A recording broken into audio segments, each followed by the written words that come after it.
이제 10대를 지나서 이제 10대 후반에 되었을까요? 저에게 생각이 하나 사로잡힌 것이 있는데, 너무 깝깝한 거예요. 섬 같은 데서 살고 있다는 생각이 들었어요. 뭐, 동서남북 어디로 가나 바다로 빠지거나 철책에 맥혀 있는 나라가 우리나라 아니겠어요? 하늘길만 열려 있었잖아요. 후반에 영국에 가서 있는데 하숙집 부부가 지도를 들고 나에게 옵니다. 네가 온 나라가 찾아보니까 여기야 하면서 딱 찍어주는데, 그렇지, 여기가 한국입니다. 나 여기서 왔습니다. 그랬더니 우리도 섬인데 니네도 섬이다라는 얘기예요. 영국이 섬이지만 영국은 크잖아요. 근데 우리는 조그만 그런 섬이에요. 그러면서 이제 제가 유럽의 젊은이들, 또 북미 대륙에 살고 있는 청년들 보면서 많이 흥분되었습니다. 나도 이렇게 넓은 세상에서 끝없는 이렇게 평야, 이렇게 지평선 이런 것을 보면서 이렇게 하면 더 넓어지지 않을까 생각하고, 영어도 좀 잘해야 되겠는데 막 하는데 영어를 못하니까 뭐 어눌하기도 하고, 또 이렇게 생각 주눅 들기도 하고, 또 그때는 또 굉장히들이 그들은 골격이 좋고 키가 커서 저들은 DNA가 좋은가 보다 생각하면서 그냥 그러면서 성장했던 것이 있습니다. 그러면서 약간 동경했던 마음도 있었던 것 같아요. 그런데 지금의 한국의 청년들을 보면은 완전히 나이대가 180도 달라진 것을 볼 수 있어요. 일단 골격 자체가 더 좋아요. 그리고 말을 하는데 우리는 그들처럼 발음 못하고 그들처럼 대화 못하면 영어 못하면 주눅 들고 막 그래서 영어 배워야 되는데 맨날 이랬거든요. 그런데 지금 한국에서 자란 청년들은 자기 의사소통을 다 표현을 해요. 그리고 서스름이 없어요. 대등한 관계로 얘기해요. 오히려 세계의 젊은이들이 한국의 젊은이들의 어떤 문화라든지 그들의 일상이라든지 이런 것을 동경하면서 한국 가서 살고 싶어 해요. 여자들은, 남자들은 한국의 며느리, 한국의 사위가 되는 것을 꿈꾸는 사람들도 있어요. 하나님이 지금 대한민국을 보면 우리의 국격과 우리의 좌표를 보세요. 우리의 모든 위치를 보세요. 세계인의 선망의 대상이 되었으며 하나님이 이렇게 만들어주신 것입니다. 그러나 우리는 이것을 어떻게 사용했냐면 워낙 가난했으니까 먹고 마시고 입고 쓰는데 많이 사용했어요. 그리고 그 다음 편으로 넘어가야 되는데 그 다음 편에 넘어가지 못하고 쌓기 시작했어요. 왜? 워낙 가난했으니까 또 어떤 일이 터질지 모르니까 쌓아놓다 그러다 보니까 여러분 나중에 이것이 자랑거리가 되면서 비교거리가 되는 것입니다. 많이 가졌어도 오만합니다. 알고 있다고 거만해지기 시작했어요. 그리고 근본적으로 높은 좌표에다 자기 자리를 끌어버리는 우리의 교만한 좌표를 볼 수 있어요. 그냥 하나님이 우리에게 주신 것인데, 하나님이 우리에게 주신 축복인데 이것을 내 자신의 인생을 위해서도 사용하지만 결국 이것을 위해서 하나님이 이것을 주신 것은 우리로 하여금 하나님의 목적, 사명을 완수하는 축복이 있을지어다. 주의 나라와 주의 뜻을 위하여 사용해야 되는데 나의 그릇, 나의 병, 나의 잔, 나의 항아리에다 쌓아두고 묻어두고 챙겨두는 데 바쁜 것이에요. 지금 여러분 대한민국에 주신 하나님의 축복을 보세요. 굉장히 자랑하고 굉장히 하나님이 많은 환경을 베풀어 주셨습니다. 그러나 사람이 다 망쳐버렸어요. 현재 많은 사람들의 생각은 제가 볼 때는 두 가지 중에 하나입니다. 논쟁 또는 진단입니다. 과거의 사건, 과거의 역사를 갖고 와서 지금 현재를 진단하거나 자기의 칼라로 논쟁을 하는 것입니다. 그러면서 미래를 점치며 미래를 예측하는 겁니다. 그러나 성도 여러분, 다 좋아요. 장래일은 사람이 할 수가 없어요. 하나님이 그렇게 만드셨어요. 오직 하나님만이 장래일을 알 수 있게 만드셨다는 것이에요. 전도서 7장 14절의 말씀입니다. 우리 이 말씀을 다 같이 형통한 날에는 기뻐하고 공고한 날에는 되돌아보아라. 이 두 가지를 하나님이 병행하게 하사 사람이 그의 장래일을 능히 헤아려 알지 못하게 하셨느니라. 형통한 날, 곤고한 날 이것이 엎치락 뒤치락 하면서 우리에게서 병행하면서 일어납니다. 그러나 그것으로 우리가 마지막을 추측할 수가 없어요. 마지막을 점칠 수가 없어요. 이렇게 될 것이다, 저렇게 될 것이다. 누가 얘기할 수 있어요? 지금 이런 대한민국이 될 줄 누가 알았어요? 오직 장래일은 하나님께 속한 것입니다. 그래서 기도하는 것이에요. 지금 우리의 태도가 가장 중요해요. 지금 대한민국 먼저 복음을 받고 먼저 하나님의 은혜를 받아 하나님의 자녀로 부르심을 받은 선택된 우리 모든 사람들이 하나님께 돌아가는 축복이 있을지어다. 하나님께 돌아가려면 어떻게 돼요? 마음을 그렇게 한다? 아니에요. 회개하는 축복이 있을지어다. 회개는 축복이에요. 회개할 때 하나님께 돌아가는 것입니다. 그리고 여태까지 베풀어 주신 모든 축복에 대해서 감사가 터지는 은혜가 있을지어다. 사명에 초집중하라. 사명에 초집중하라. 우리의 사명이 뭘까요? 여러분, 올림픽을 합니다. 개막식을 해요. 성화가 달려오는데 점화를 시키는 사람, 그 마지막 주자가 누군가가 가장 중요한 거예요. 처음에 공헌하는 사람도 있고 사회적인 약자도 있고 또 유명한 사람도 있고 또 평범한 사람도 있고 여러 사람들이 연령계층 다양한 데서 쭉 하지만 마지막 주자, 성화의 마지막 주자가 누가 거기다 불을 붙이는가가 가장 중요하잖아요. 이거 아세요? 성도 여러분? 하나님이 우리 교회에 주신 사명이 있어요. 우리 교회는요, 마지막 주자로 부르심을 받은 교회예요.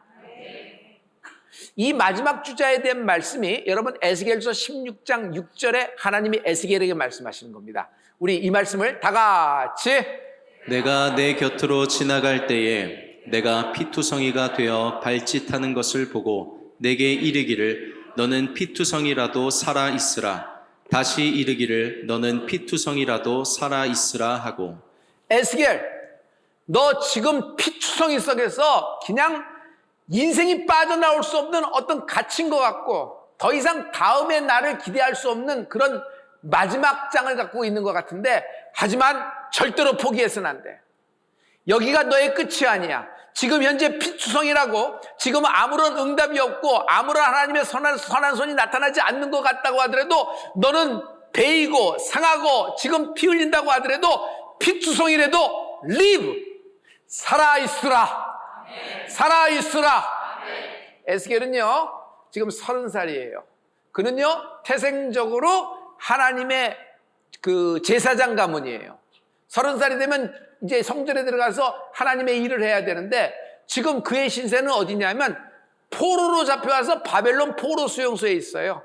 너무 서러운데 또 예루살렘에서부터 인편으로 소식이 들리는데 자기의 사랑하는 아내가 바벨론의 두 번째 공격에 의해서 죽임을 당했다는 것이에요. 엎친 데 덮친 격으로 바벨론 강가에 나와서 에스겔이 하염없이 우는 겁니다. 너무너무 상했고 너무너무 비었고 온통 피투성이 돼서 그는 이쯤에서 끝내는 것이 좋은 인생이에요. 그때 하나님이 에스겔을 위해 하늘문을 여시고 그에게 피투성이라도 살아있으라, 피투성이라도 살아있으라 말씀을 공급해 주십니다. 할렐루야. 성도 여러분, 하나님은 어떤 분인 줄 아세요? 한 나라를 세우시는 분이에요. 동시에 한 나라를 폐하시기도 하시는 분이 하나님이세요. 한 사람이 중요해요. 하나님은 누구하고 손잡으세요? 마지막 때에 강청기도 드리는 자, 하나님께 애통하며 통곡하며 기도 드리는 자와 하나님은 일하신다. 논리도 중요하고 이론도 중요하고 태도도 중요합니다. 우리가 그런 교육을 받죠. 모든 것이 다 중요합니다. 그러나 믿는 자는, 하나님의 상속자는 기도에 진심이 되라. 아무리 별 3개 붙은 미슐랭 스타의 셰프이라고 하더라도 여러분, 요리의 진심이 중요한 것이에요. 저는 요리의 진심이 그의 레시피에 달려있는 줄 알았는데 요리사들, 전문인들은 다른 얘기를 해요. 요리의 진심인 사람은 재료의 진심이다. 어떤 재료, 어떤 신선함을 갖고 식탁으로 갖고 가서 자기 실력을 발휘하려가 정말 중요하다는 것이에요. 성도 여러분, 우리가 순종도 있고 헌신도 있고 충성도 있습니다. 교제도 있고 아름다운 것이 있어요. 그러나 가장 중요한 베이스는 기도입니다. 기도의 진심, 기도의 넓이와 깊이, 기도의 분량이 많아지는 축복이 있기를 축복합니다. 강청 기도로 가니까 생떼를 쓰고 난리를 치고 엎드려서 자지러지고 있어서 어쩔 수 없어서 핸드폰 던져주는 부모의 생각을 하면 안 돼요.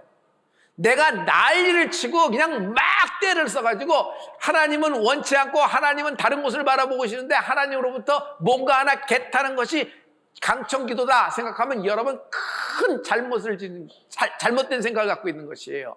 왜냐하면 기도라는 것은 응답이 아니에요. 기도는 응답이 아니라 만남입니다. 기도, 하나님의 응답이 임했다. 아니에요. 나의 기도를 들으시고 응답하시는 아버지가 계시다. 그 아버지를 만나는 축복이 나에게 임했다. 그러므로 난 고아가 아니다라는 거예요. 여러분, 교회가 어떤 곳이에요? 교제가 있죠. 아는 사람이 있고 근황 토크도 합니다. 또 여러분의 어려움과 여러분의 기쁨에 서로 축하하고 위로하기도 합니다. 그러나 여러분, 교회는 하나님과의 만남이 있는 곳이에요. 풀림 하는데 뭐가 풀리는 거예요? 하나님과의 만남이 풀리는 은혜가 있을지어다. 하나님을 만난 사람은 딱 선명한 것이 있어요. 예수님은 살아계시다. 하나님은 살아계시다. 하나님이 살아계신다는 것은 하나님은 인격적으로 내가 하나님과 만날 수 있다는 분이에요. 여러분, 하나님과의 만남이 있는 여러분 되길 예수로 축원합니다. 여러분, 만남이다 한번 해보실래요? 기도는 응답이 아니라 만남이다. 기도는 응답이 아니라 만남이다. 예수님은 살아계십니다. 오늘의 이야기는 여러분 히스기야의 이야기인데 아주 간단해요. 히스기야는 자기 인생의 키워드가 4글자입니다. 강청기도. 히스기야가 죽을 병에 걸렸어요. 오랫동안 기도하고 많은 일을 하고 나이가 굉장히 들은 것 같아요. 그동안도 많은 것을 치료를 받으면서 기도를 했겠죠. 근데 이사야 선지자가 하나님의 말씀을 듣고 옵니다. 히스기야는 눈이 뜬그레져서 어떤 치유의 말씀을 갖고 오나 기다리는데 이사야가 갖고 온 하나님의 말씀은 히스기야 왕 여기까지입니다. 여기가 마지막 날입니다. 정리하십시오. 당신은 열조에게 돌아갈 겁니다. 라는 얘기예요. 히스기야는 이 얘기를 듣자마자 자기 인생을 낭망하거나 낙심하지 않고 이 음성을 들었을 때 강청기도를 시작합니다. 그는 눈물로 기도해요. 통곡으로 기도해요. 하나님이 그의 눈물과 그 통곡을 보시고 히스기야의 삶을 무려 15년 연장을 해주십니다. 할렐루야. 여러분, 열왕기하 20장 6절의 말씀이에요. 그 15년에 애덥되는 말씀이 여기 있습니다. 다 같이 내가 내 날에 15년을 더할 것이며 여기까지예요. 15년을 더한다는 것이에요. 15년. 그 당시 히스기야의 나이로는 지금으로 생각하면 한 95세, 100세쯤 됐을까 장수한 겁니다. 그런데 히스기야가 15년을 더한다는 거예요. 여러분, 예를 들어서 여러분이 지금 100세라고 생각하세요. 그런데 이제는 더 이상 손을 쓸 수 없습니다. 말기고 아주 최악의 상태니까 어떻게 병원에서 해드릴 것이 없으니까 집에 가셔서 가족들과 함께 그동안 만나고 싶었던 사람, 먹고 싶은 거 실컷 드시고 가고 싶은데 하시면서 마음 편히 계시는 게 훨씬 좋을 겁니다. 라는 얘기예요. 제가 여러분 질문해 볼게요. 이렇게 나이가 이 정도 됐는데 말기에 이런 증상이 있으면 암이 진행 속도가 빨라요? 느려요? 느려요. 그러면 어차피 이렇게 한 5년 이렇게 생각하면 되는 거예요. 편안하게 생각하면 되겠죠. 그런데 여러분, 여기에 하나님이 15년을 더한다고 생각해 보세요. 100세인데 15년을 더한다고 생각하세요. 저는 길길이 뛸 것 같아요. 왜냐하면 내 인생의 마지막 날을 내가 하나님께 들었어요. 이게 축복이에요. 사람은 자기의 마지막 날이 언젠지 몰라서 혼돈하고 언젠지 모르기 때문에 싸우고 언젠지 모르기 때문에 엉뚱한 좌표, 엉뚱한 주소에 가서 엉뚱한 짓을 하는 거예요. 주신 모든 날이 축복과 기회임에도 불구하고 웨이스트, 엉뚱한 데 소비해버리는 거예요. 쓸데없이. 그러나 나의 마지막 날을 알면 어떻게 돼요? 첫째, 저는 당당할 겁니다. 감사할 거예요. 어떤 질병, 어떤 상황, 어떤 조건, 어떤 사건이 벌어져도 난 여기서 끝나지 않는다. 하나님이 15년을 개런티 보장하셨다. 할렐루야. 그리고 또 하나는 덤으로 사는 거예요. 15년을 덤으로 얻은 거예요. 이야, 이 덤으로 얻은 인생에서 내가 무엇을 할까? 내가 먹고 입고 쓰는 것을 할까? 하나님을 위해서 해야 되지 않을까? 히스기야는 이 15년이라는 말을 들었을 때 큰 축복을 받았어요. 그래서 히스기야의 전성기가 시작된다. 하나님이 히스기야에게 오늘 이렇게 얘기합니다. 너의 인생에 15년을 더할 것이고 너는 이 병에서 일어나 예루살렘 성전에 3일 만에 복귀하리라. 여러분, 여기 3일 만이에요. 하나님이 직접 말씀하신 거예요. 이게 얼마나 축복이에요. 느려요, 빨라요? 속히 이루어졌다. 속히 이루어졌다. 히스기야는 이 동안에 그냥 젊음이 다시 돌아왔는지 아들을 낳습니다. 그 아들 이름이 므낫세예요. 므낫세.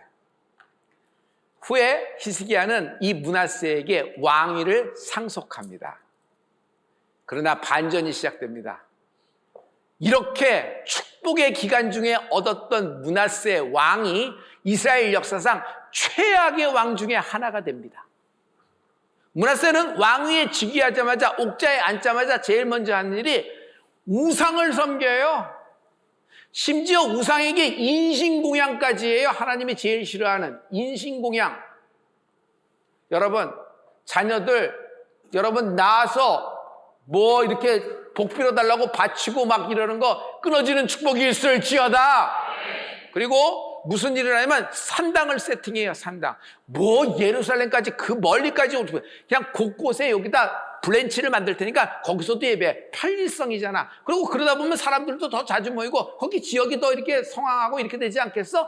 그리고 예루살렘 성엔 법궤가 있으니까 산당에는 아무것도 없으면 안 되니까 나무 하나 박아놓고 거기다가 이렇게 바위 하나 집어넣고 폭포 가운데도 멋지게 하나 지으고 여기서 강에도 하나 지고 높은 산에도 뭐 웅장하게 보이면 거기다 뭐 신심이라고 하고 딱 적고 동굴 앞에도 적어놓습니다. 사람들은 웅장한 자연과 이상한 나무 보면은 마음이 막 끌리는 거 있잖아요. 이 모든 우상이 끊어지는 축복이 있을지어다. 이런 일을 므낫세가 서슴없이 저지르는 것이에요. 왜 그럴까요? 라는 것이 포인트예요. 도대체 므낫세는 왜 그럴까요? 히스기야가 하나님으로 받던 축복이 15년 동안 낳은 아들이 왜 이럴까요? 나라는 상속했는데 믿음을 상속하지 못했다. 나라는 상속했는데 믿음을 상속하지 못했다. 상속이라는 것은요, 우리가 언뜻 생각하기에 재물, 무슨 땅, 건물, 집 또는 명예, 어떤 직위. 그러나 하나님이 말씀하시는 상속의 가장 중요한 것은 믿음의 상속되는 축복이 있을지어다. 믿음이 없이는 하나님을 기쁘시게 못하나니. 그는 왕자 교육을 받았습니다. 로얄 교육이에요. 얼마나 철저히 받았겠어요? 므낫세니까. 그러나 이론뿐이에요. 문제가 나오면 답은 쓰는데 만난 적이 없어요. 므낫세는 하나님을 만난 적이 없어요. 이론 속에, 자기의 생각 속에 하나님이에요. 결국 그는 엉뚱한 일도 합니다. 서스름없이 이사야를 톱으로 켜 죽입니다. 전승에 의하면. 왜 그럴까요? 눈의 가시야. 이사야가 보통 사람이에요? 히스기야 왕하고 이렇게 하면서 히스기야 왕의 위기 때마다, 국가적인 위기 때마다 히스기야 왕은 기가 막힌 것이 있어요. 중보기도의 힘을 알았어요. 이사야 선지자에게 사람을 보내서 이런 상황이니까 기도해 주세요. 기도해 주세요. 기도해 주세요 하는 거야. 자기가 중병에 걸렸어도 이사야 선지자에게 기별해서 기도해 주세요. 기도해 주세요 하는 거예요. 그러니 이사야 선지자의 위치라는 것이 있잖아요. 그런데 그 여건을 알면도 불구하고 눈에 가시가 된 거예요. 자꾸 이런 일을 하니까 므낫세 왕 이러면 안 돼. 아버지는 이랬는데 너는 왜 이러는 거야? 정신 차려. 이러면 하나님이 안 돼. 너 이러면 안 돼. 여러 가지 할 때 눈에 가시가 되니까 그냥 죽여버려요. 자기 말 한마디에. 여러분, 므낫세의 출생의 스토리가 얼마나 훌륭해요. 사람으로부터 내세우기가 얼마나 극적이에요. 그러나 그런 모든 것을 다 갖췄는데도 불구하고 그는 하나님을 만난 적이 없다. 상속이 끝났어. 내가 옥자에 앉았어. 이제부터는 내 마음대로 해요. 내가 원하는 대로. 이것에 대해서 하나님은 이사야서 59장 1절과 2절에 왜 이렇게 됐는지를 말씀하고 있어요. 여러분, 우리 이 말씀을 다 같이.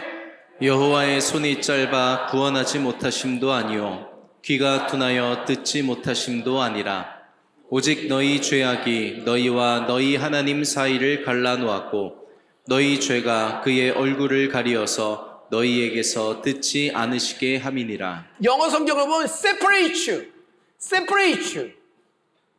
나 여호와와 너희를 갈라놓았다는 것이에요. 여러분, 죄가 뭔지 아세요? 악이 뭔지 아세요? 죄와 악은 갈라놓는 것이에요. 여러분, 이것이 마귀의 업이에요.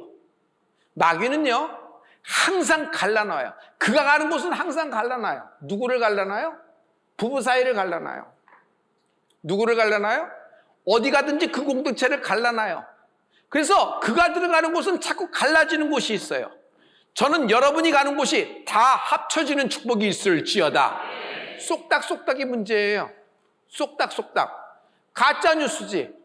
너는 저 사람을 저렇게 생각하는데 내가 참다 못해서 얘기하는 거야. 저 사람은 널 그렇게 생각하네 하면서 쏙닥쏙닥. 가짜 뉴스 퍼뜨리고 저렇게 얘기합니다. 결국 갈라지게 만들고 결국 분열되고 싸움에 만듭니다. 그리고 결국 자기는 괜찮다. 자기는 뭐 팩트만 내렸겠어. 아무 없다는데 자기가 가는 곳은 항상 그런 일이 있어요.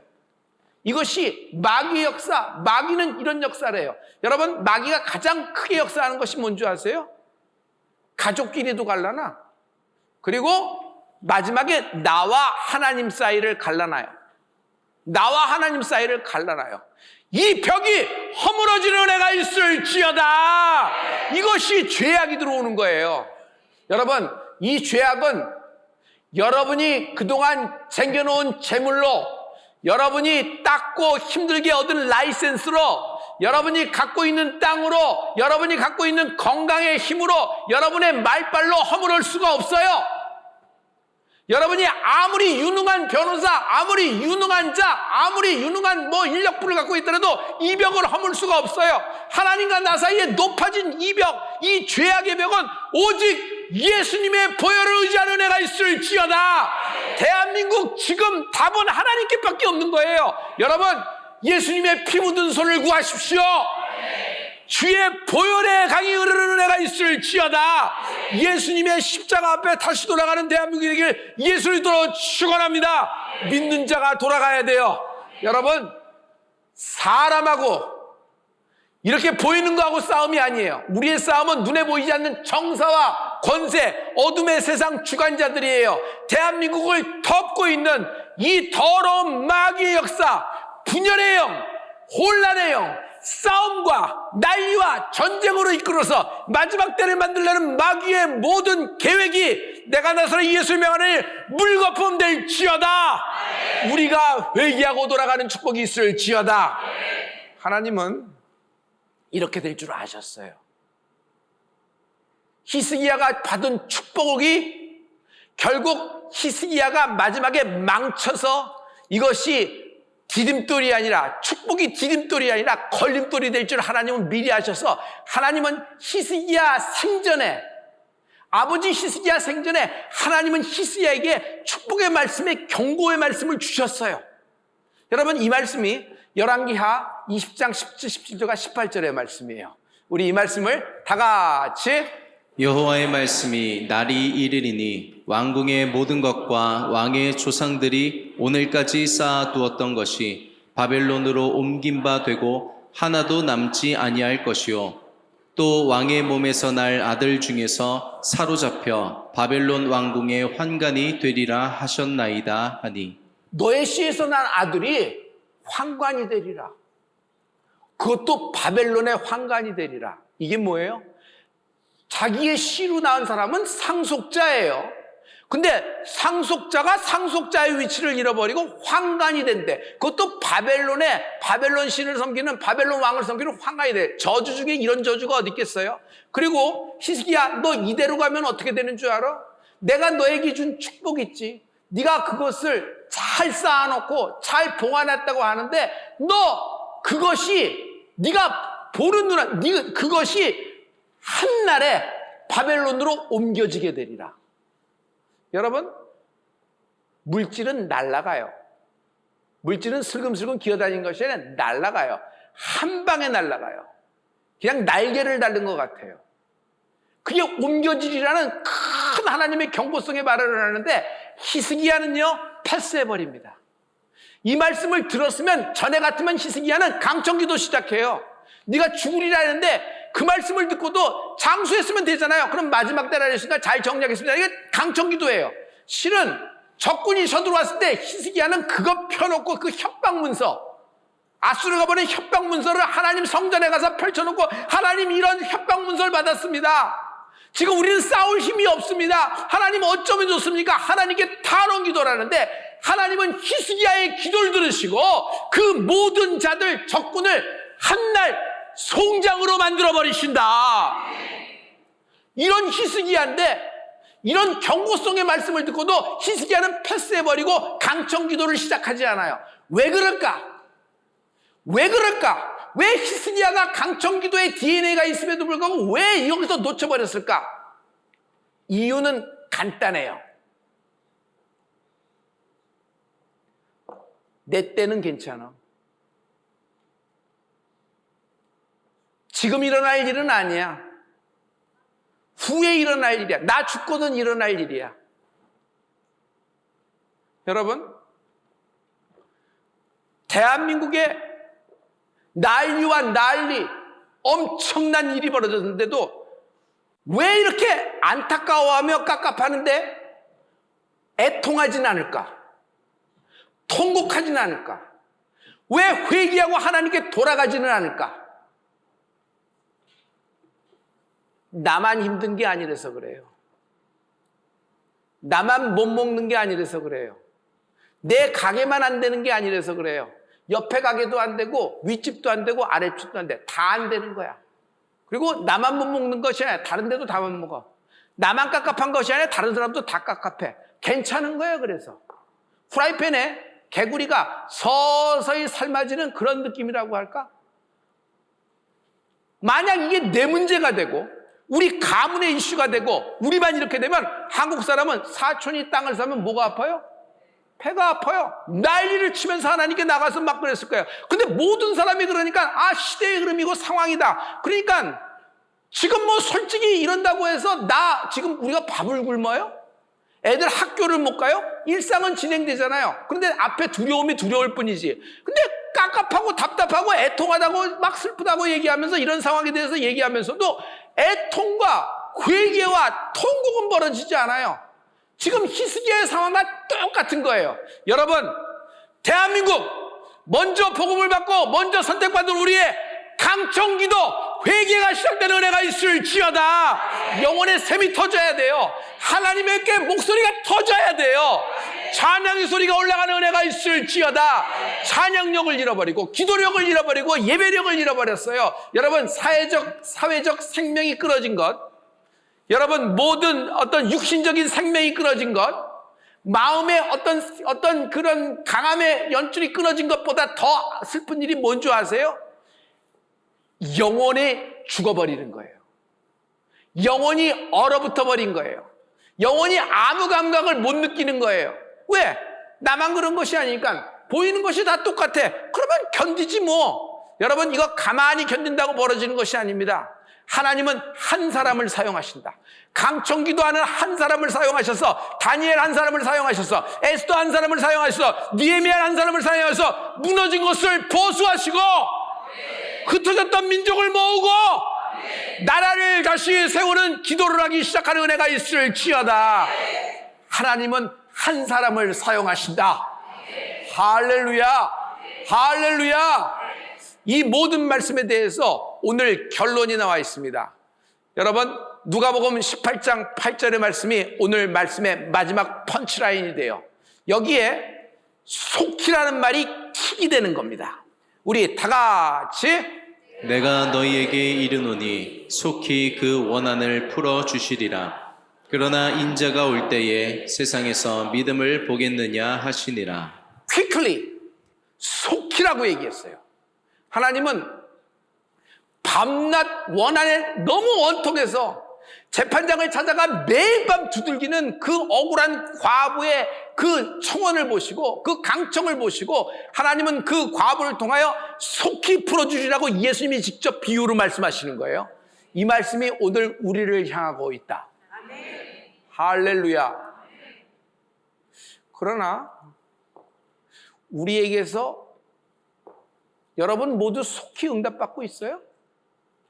지금 중요한 것들이 여러분에게 빨리빨리 응답이 되고 있어요? 어떤 사람은 긴 질병과의 싸움이 지루하게 벌어집니다. 그런데 점점 더 피투소이가 돼가는 것 같아요. 악화돼요. 어떤 분은 경제적인 이슈가 점점 나온 곡선을 그려요. 불안한 일이 시작하죠. 그런데 너무 내려가다 보니까 의뢰 그런 줄 알고 이제는 마지막으로 내려가는데 이제 너무 불안한 걸 통해서 뭐 피투소이가 돼가는 거예요. 가만히 있는 날이 마이너스가 되는 거야. 그냥 문 여는 날이 마이너스가 되는 거야. 피투소이가 돼가는 거예요. 여러분 관계가 좋아지기는커녕 계속 이렇게 돼요. 여러분 상황과 환경 조건들이 전부 다 그냥 이렇게 피투소이가 돼서 온통 피바다예요. 온통 상했어. 성한 것이 하나도 없고 그냥 이렇게 살아서 뭐하냐 할 정도로 마지막 날을 만난 것 같아요. 그런데 하나님이 우리에게 주신 말씀은 너희는 마지막 주자다. 너희는 마지막을 위하여 내가 예비한 민족이고 마지막을 위하여 예비한 주자가 되는 은혜가 있을지어다. 여러분 피투성이라도 살아있는 축복이 있을지어다. live, 살아라 하나님 말씀하는 거예요. 왜? 하나님의 때가 임한다는 거예요. 하나님의 때가 임하면 속히 나타나리라. 12년 연립병 여인, 그날 못자락을 딱 잡는 날 딱 나타난 것 같지만 실은 12년이라는 것이 있어요. 12년 동안 이 여인은 비고 상하고 찔리고 철철 콸콸콸 있는 피 없는 피 다 쏟아내면서 인생을 허비하면서 살았습니다. 사람 구실을 했겠어요? 38년 동안 누워 있었어요. 38년 동안 빈 거예요. 38년 동안 상한 거예요. 38년 동안 모든 날, 모든 시간, 모든 분, 모든 초마다 피를 흘리면서 38년 동안 산 거예요. 아마 베데스다 연못은 그의 피로 가득했을 거라고 생각됩니다. 그런데 예수님이 찾아오는 그날, 38년이 끝난 그날, 여러분 속히 결과가 나타나리라. 내 침상을 들고 가라 하니 그대로 되리라. 예전에는 침상에 갇혀 있었어요. 침상에 묻혀 있었어요. 피 속에 두루누워 있었지. 그런데 이제는 그걸 핸들링하고 질병을 핸들링하는 사람이 됐어요. 새로운 판으로 벌어지는 축복이 있을지어다. 여러분 애굽의 종살이는 400년이에요. 요셉의 연령까지 치면은 430년이에요. 430년 동안 종살이를 했어요. 할아버지가 아버지를 낳는데 종이야. 꽝 인두로 찍혔어. 나도 꽝 여기 등짝에 하나 찍힌데 딱 보니까 보디발의 화인을 받았어. 난 보디발의 종이야. 근데 내 아들이 딱 태어나자마자 응예했어요. 이제 조금 있다가 100일 지나서 첫돌이 되면 화인을 맞는 거예요. 보디발하고 꽝 맞는 거예요. 평생 지워질 수도 없는 것을 인두로 지지는 거예요. 그래서 자기가 종인 사람은 자기의 그 종의 그 인두로 지진 걸 너무 잘 알아요. 화인을 맞은 걸. 그래서 이스라엘 백성들이 거기서 피라민, 스핑크스, 농사하며 애굽 사람을 섬기는 종으로 살면서 계속 뭐라고 외치냐면 하나님께 구원을 외치는 겁니다. 하나님 도와주세요. 하나님 도와주세요. 하나님 도와주세요. 그렇지만 400년 동안 아무 일이 안 일어났어요. 뭐가 속히 일어나? 아무것도 안 일어났지. 그런데 모세가 지팡이를 들고 오고 마지막 10번째 재앙, 문설주의 양의 피를 주의 보혈을 의지하는 순간 여러분 그 집은 넘어가리라. 400년의 원한, 400년의 수치, 400년 동안 피를 흘리면 나일 강이 전체 피의 강이 됐을 거 아니에요. 400년 동안 애굽 사람들의 피가 흘렀을 거 아니에요. 그게 땀이 흘렀겠어요? 피가 흐른 거지. 그런데 그 400년의 그 묵은 지긋지긋한 그 저주가 단 하루, 출애굽 하루, 홍해가 열리면서 하나님의 출애굽이 시작된다. 속히 나타나리라. 기도의 결과는 속히 나타나리라. 여러분 속히 나타난다 한번 해보실래요? 믿음을 가지세요. 선포가 중요해요. 생각이 중요한 것이 아니에요. 이 속히 나타난다는 하나님의 말씀을 만나는 은혜가 있을지어다. 속히 나타난다 해보세요. 강청 기도의 결과가 강청 기도의 결과가 끈질긴 강청 기도의 결과가 속히 나타난다. 할렐루야. 옆 사람에게 믿음으로 선포해주세요. 속히 나타난다. 속히 나타난다. 이거세요. 속히 나타난다.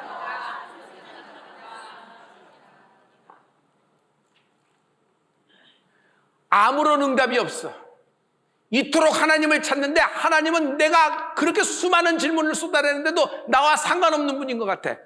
여러분, 욥이라는 사람은 동방의 의인이에요. 욥기는 1장부터 42장까지 되어 있는데 길어요. 1장부터 37장까지 욥이 하나님께 그렇게 기도하고 예배하고 하나님께 질문하는 순간 하나님은 한 번도 욥에게 근처 그림자도 안 나타나요. 천사도 안 보내고 아무 일도 안 일어나요. 그러니 욥이 미치는 거예요. 미치는 거예요. 친구들은 와서 위로라고 해주는데 말로 비는 거예요. 아내는 찌르고 가네. 자식은 하루아침에 전부 다 10명의 자식을 납골당에 집어넣었어요. 그러니 이 남자가, 이 아버지가 살 수 있어요? 계속 피를 흘렸어요. 아마 그의 모든 집은 그의 피로 철철철 넘칠 거예요. 하다못해 종들도 다 떠나고 그런 저주받은 인생으로 다 보이는 겁니다. 그런데 그가 변백하리라 하는데 드디어 38장에서 하나님이 나타나는 순간 욥의 인생이 끝납니다. 욥이 뭐라 그래요? 내가 지금은 하나님을 만나지 못하고 내가 지금은 이 시험과 환난 속에서 피를 흘리며 철철철 피투성이 채 살아가고 있지만 그날에는 내가 천금같이 나아가리라. 할렐루야. 할렐루야. 도자기가 아무리 디자인이 좋고 문양이 좋고 작가가 만들었다 그래도 깨지면 소용이 있어요? 없어요? 왜 깨질까? 온도가 달라서 그래요. 도자기가 진짜 도자기라면 차를 다룰 수 있는, 뜨거운 차를 담을 수 있는 도자기는요, 여러분 1000도 이상의 가마에 들어갔다 와야 돼요. 그래서 그것을 견뎌야 돼요. 100도의 물을 견뎌야 돼요. 100도의 끓음. 1000도를 갖다 놔야지 100도를 견디는 거예요. 그런데 그런 가마에 들어가지 않고 모양만 이뻐. 뜨거운 물을 탁 보면 탁 하고 깨지더라고. 왜 그럴까? 가마를 들어간 적이 없는 거예요. 여러분 인생도 똑같아요. 지금 풀무불, 사자골, 뜨거운데 끊임없이 계속되어지는 고통 속에 있는 것 같지만 여러분 하나님은 말씀하세요. 끝이 있다는 것이에요. 그때에는 정금같이 나아가리라. 속히 나타나는 축복이 있을 줄 믿습니다. 여러분, 질병 때문에 피투성이 된 인생, 여러분 또 관계 때문에, 여러분 사람의 말로 비어서 상처 때문에, 그리고 과거 때문에 피투성이 돼서 아무런 빛도 안 보이는 인생. 그러나 여러분 여기 희망이 있고 소망이 있습니다. 하나님이 당신에게 말씀하고 있어요. 피투성이라도 살라. 피투성이라도 살라. 에스더가 뭘 그렇게 자랑스럽겠어요, 어렸을 때부터. 그러나 그날이 올 때까지 피투성이라도 견딘 거예요. 다니엘이 그 나라 그렇게 쫓겨가서 무슨 희망이 있었겠어요. 그러나 피투성이라도 견딘 거예요. 에스겔이 견딘 거예요. 바벨론 포로 수용소에서 예레미야가 견딘 거예요. 그 오해와 곡절과 사람으로부터 비난을 쓰고 그냥 다 저건 가짜다, 가짜 선지자다 다 하고 비었는데 그 피를 흘리면서도 살아있는 거예요. 하나님 말씀이 여러분에게 임합니다. 피투성이라도 살아있으라. 너희는 마지막 주자다. 마지막 때 정금같이 나아가게 될 겁니다. 기도하겠습니다.